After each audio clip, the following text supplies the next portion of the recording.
My name is Hermann Djoumessi, social media, blockchain, and big data consultant.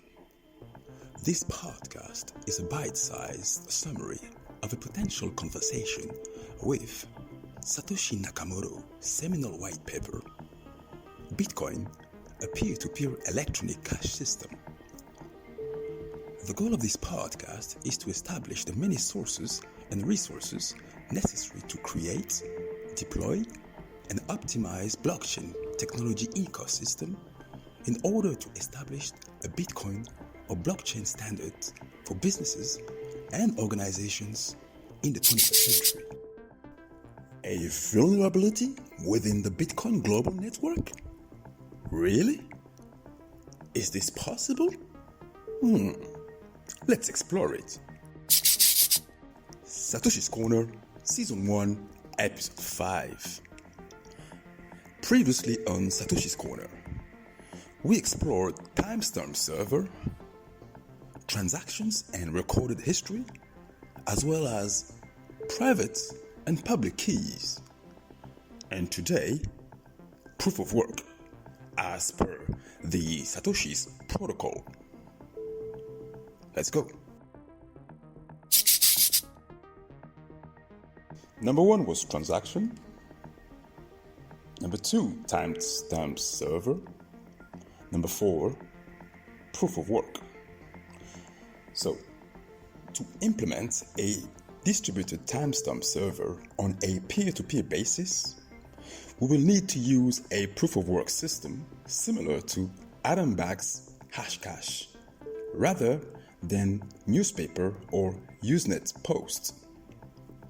The proof of work involves scanning for a value that, when hashed, such as with SHA-256, the hash begins with a number of 0 bits.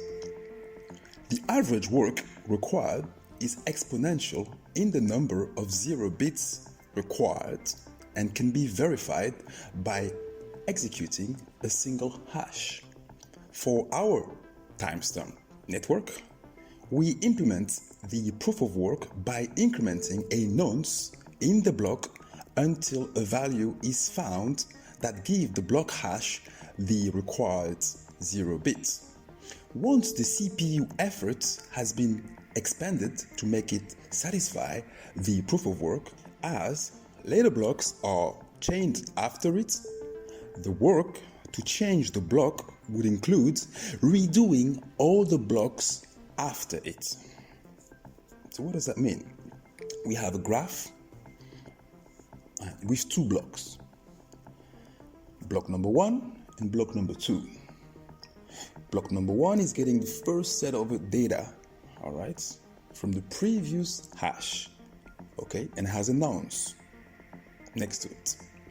Underneath it, you have your set of transaction, TX, TX1, TX2, TX3, TX, all right, all sort of transactions in one block. Okay, then all of that information goes into the second block, right, which still has a previous hash and a nonce next to it, and then underneath it, a whole set of transaction, TX1, TX2, TX3, transaction 1, transaction 2, transaction 3, etc., etc. The proof of work also solves the problem of determining representation in majority decision making. If the majority were based on one IP address, one vote, one IP address, one vote, it could be subverted by anyone able to allocate many IPs. Proof of work is essentially one CPU, one vote. So it's not one IP address, one vote. It is one CPU, one vote. The majority decision is represented by the longest chain, which has the greatest proof of work effort invested in it. If a majority of CPU power is controlled by honest nodes, the honest chain will grow the fastest and outpace any competing chains. To modify a passed block, an attacker would have to redo the proof of work of the block and all block after it, and then catch up with and surpass the work of the honest nodes. We will show later that the probability of a slower attacker catching up diminishes exponentially as subsequent blocks are added. So the more block you create, the less easier it is for the attacker to attack you. So the Bitcoin network thrives on the number or on the high number of transactions that will happen on the network. That in itself is a protection for the network. To compensate for increasing hardware speeds and varying interests in running nodes over time, the proof of work difficulty is determined by a moving average targeting an average number of blocks per hour. If they are generated too fast, the difficulty will increase. So that's actually the end of the paragraph. We stop reading from here. We stop reading the Satoshi protocol. And now we're going to go into exploring what the internet consensus is around those ideas.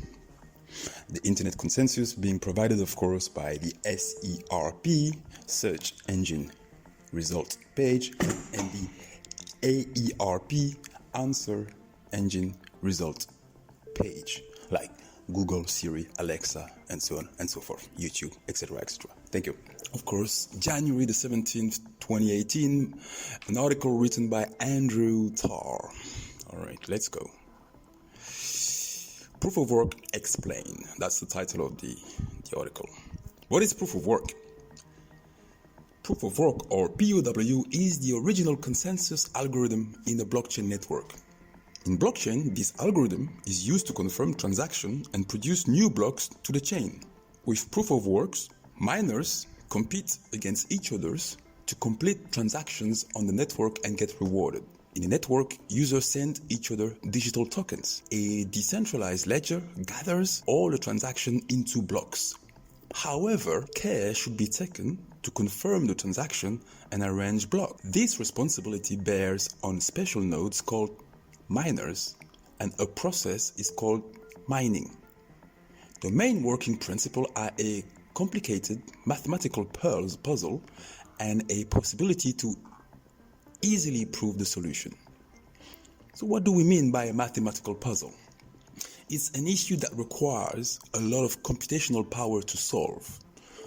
There are a lot of them, for instance. Hash function, or how to find the input knowing the output. Integer factorization, in other words, how to present a number as a multiplication of two other numbers. Guided tool puzzle protocol. If the server suspects a DOS attack, denial of service attack, it requires a calculation of hash functions for some nodes in a defined order. In this case, it's a how to find a chain of hash functions values problem. The answer to the POW problem or mathematical equation is called hash. As the network is growing, it is facing more and more difficulties. The algorithms need more and more hash power to solve, so the complexity of the task is a sensitive issue. If a miner manages to solve the puzzle, the new block is formed. The transactions are placed in this block and considered confirmed. The average time of block formation is 10 minutes. Bitcoin-based cryptocurrencies, such as Litecoin, have the similar system. Why use a proof of work consensus algorithm in the first place? Well, those of you who are inclined to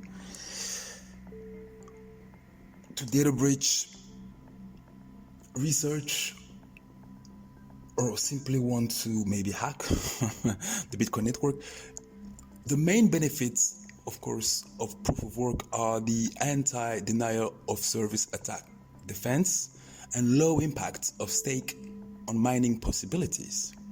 How do you defend from denial of service attack or DOS attacks? Proof of work imposes some limits on action in the network. They need a lot of efforts to be executed. Efficient attack requires a lot of computational power and a lot of time to do the calculations. Therefore, the attack is possible, but kind of useless since the costs are way too high for the attacker. So, the prohibitive cost of actually recreating your own chain with your own proof of work will actually, if you want, will prevent the attacker from doing whatever they want to do onto the system.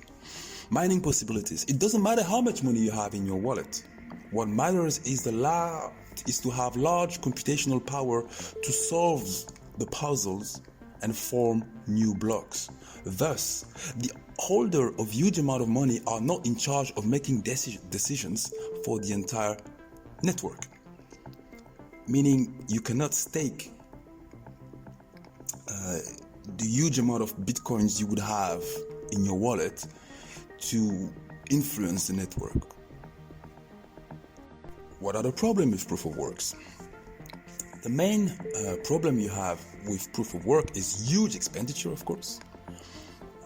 If you've been to any Bitcoin mining facilities, first of all, the first thing that will usually kind of strikes you is the noise that the computers are making. It's unusual. It's really unusual. It's really physical. It creates a lot of heat as well. It takes over a lot of bandwidth on your computer and your Wi-Fi system as well. So uselessness of computation, of course, and 51% attack. So let's look at expenditure. Mining requires highly specialized computer hardware to run the complicated algorithm. The costs are unmanageable. Mining is becoming available only for special mining pool. So early days of Bitcoin actually was people mining in their bedrooms, and then quickly it had to be outsourced into factory-like facilities and warehouses. These specialized machines consume large amount of power to run that increased cost. Large costs threaten centralization of the system since it benefits. It is easy to see in the case of Bitcoin. Uselessness of computations. Miners do a lot of work to generate blocks and consume a lot of power. However, their calculations are not applicable anywhere else. They guarantee the security of the network, but cannot be applied to business, science, or any other field. It's a waste of time and computation. But it's also security. Yeah, that's the only way you have to look at it, of course. 51% attack. What are you talking about? A 51% attack or majority attack is a case when a user or a group of users control the majority of mining powers. The attackers get enough power to control most events in the network. They can monopolize generating new blocks and receive rewards since they are able to prevent other miners from completing the blocks. They can reverse transaction even. Let's assume Mamadou sent Bineta some money using blockchain. So Mamadou is involved in the 51% attack case. Bineta is not. This transaction is placed in the block, but the attackers don't let the money be transferred. There is a fork happening in the chain. Further, miners join one of the branches, and as they have the majority of the computational power, their chain contains therefore more blocks. In the network, a branch that lasts longer remains and shorter one is rejected. So the transaction between Mamadou and Bineta does not take place, and Bineta doesn't receive the money.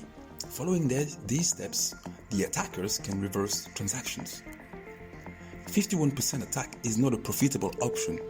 It requires an enormous amount of mining power, and once it gets public exposure, the network is considered compromised, which leads to the outflows of users. This will inevitably move the cryptocurrency price down. All consequently, the funds would lose their value. So the value of the Bitcoin is underpinned by the safety of the network. If the network is not safe, the Bitcoin value is worth zero or next to nothing. So it has to be safe. The network has to be safe, okay? Computer Hope is a website that provides free computer help since 1998, okay? www.computerhope.com. And the previous one was, of course, from the Cointelegraph, which is very famous, doesn't need our advertising.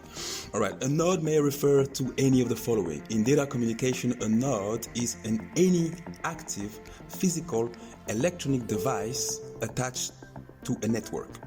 These devices are capable of either sending, receiving, or forwarding information. Sometimes a combination of the three. Examples of nodes include bridges, switches, hubs, and modems to other computers, printers, and servers. One of the most common forms of a node is a host computer, often referred to as an internet node. The word node is also used in graph theory, of course, and also in JavaScript, the language, computing language, of course.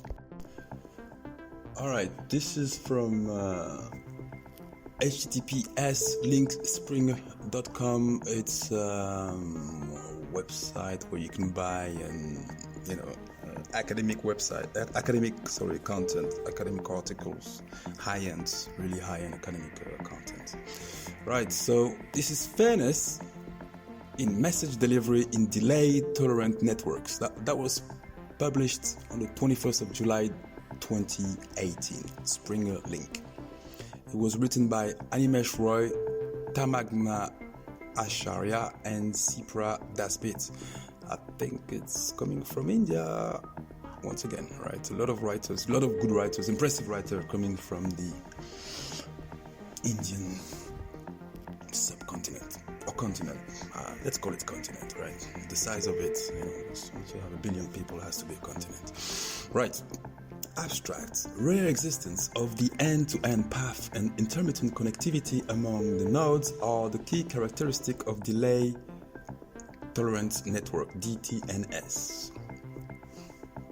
Such networks are potentially applicable in challenged environments like post-disaster situation where traditional communication infrastructure is partially or fully absent. So that's also one of the key feature of the Bitcoin network, right? It's also, it has a delay, it has built in it a delay tolerance concept. Okay, so I do invite you to have a look at the article, of course, and really have a deeper read through. So the website is AVI Network, now part of VMware. Okay, so that's the blog part. The plugging part, sorry, we're looking at single point of failure. Single point of failure definition. A SPOF, or single point of failure, is any non-redundant part of a system that, if dysfunctional, would cause the entire system to fail. Right? That's another way of attacking a system sometimes. If you can't really breach into the system, what you do is you make the system misfunction.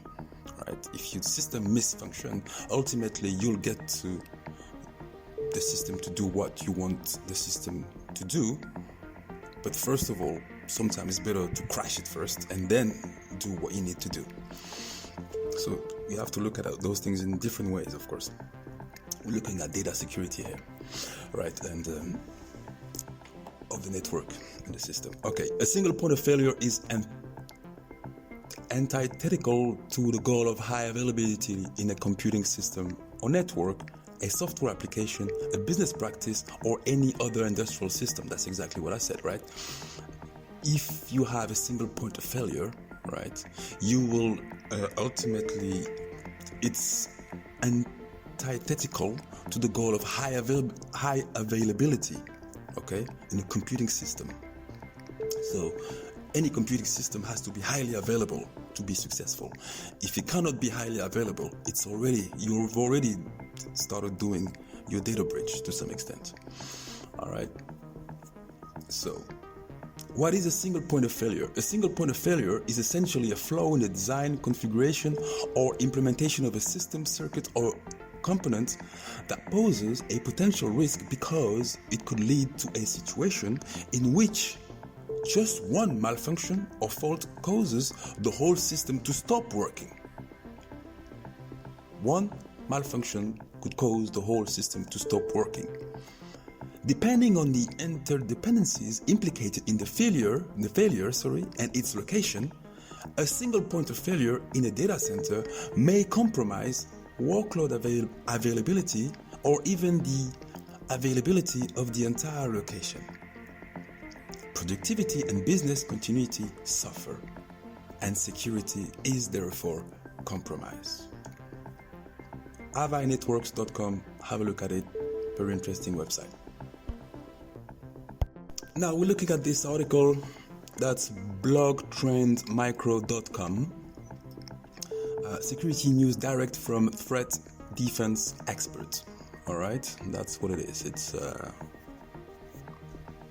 threat defense expert, computer threat defense expert, and it's their website, and they're looking at Alipay of all network, the Chinese network, right?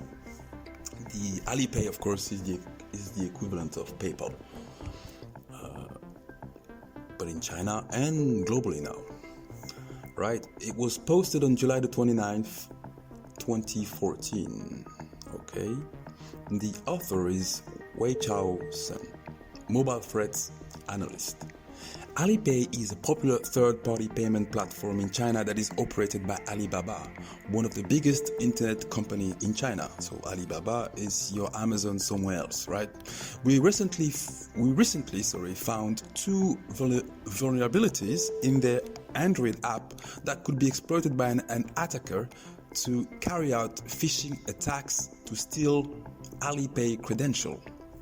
So we disclosed the said vulnerability to Alipay.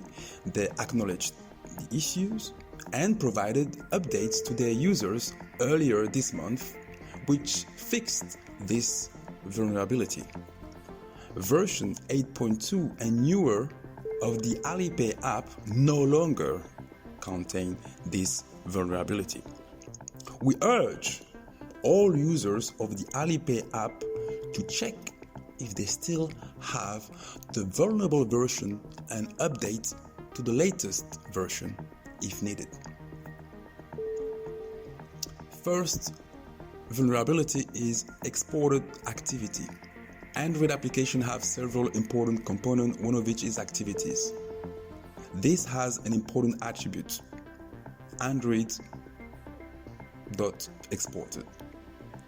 If this attribute is set as true, every application installed on the same device can call this activity.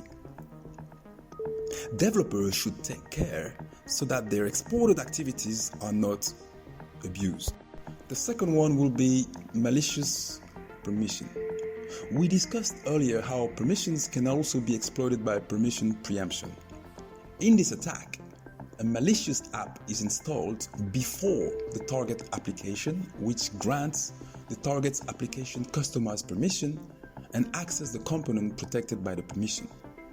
Alipay's app defined permission com.alipay.mobile.push.permission push service to protect the component com.alipay.mobile.push.integration.recv msg intent service.